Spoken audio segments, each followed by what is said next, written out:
नमस्कार दोस्तों। बिहार में अभी अभी चुनाव खत्म हुए हैं, पर चुनाव के बाद में कुछ बड़े ही गंभीर सवाल उठे।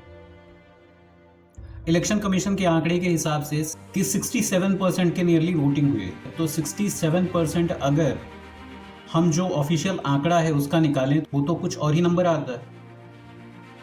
और अगर 7,45,00,000 को हम 67% मान रहे हैं, इसका मतलब कि जनसंख्या बिहार की वोटर्स की कुछ ज़्यादा ही थी, जो कि एसआईआर से भी नहीं पता चल पाई।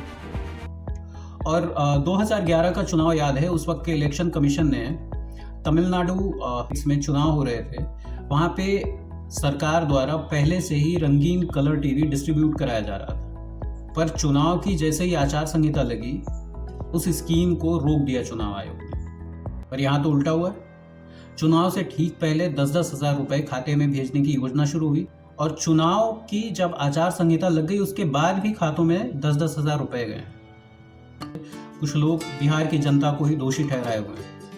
बिहार की जनता ने एक तरफा वोटिंग की ही नहीं है। आरजेडी को जो वोट परसेंटेज मिला हुआ है वो सारी पार्टियों से ज्यादा है।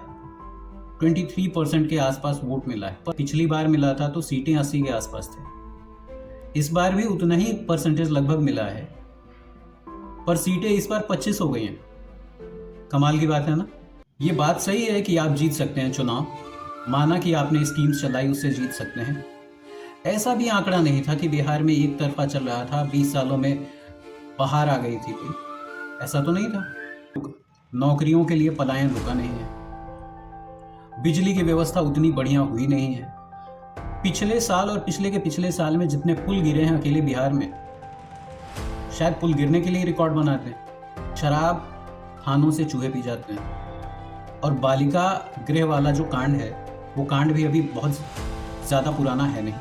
इसी पटना में हॉस्पिटल के अंदर घुस करके कुछ लोग गोली मार के चले जाते हैं। इसी बिहार के इलेक्शंस में दूसरे खेमे से एक प्रचारक को मार करके उनकी जान ले ली जाती है, और जिस पे इल्ज़ाम लगता है वो आदमी जेल जाता है। और सबसे इंटरेस्टिंग बात यहाँ पे अराइज होती है कि जो आदमी जेल में है, वोटिंग का रिजल्ट 14 को आने वाला है और 13 को शाम को ही उसके यहाँ मिठाई बननी शुरू होगी। ये कॉन्फिडेंस तो हमारे भी समझ में नहीं आता है।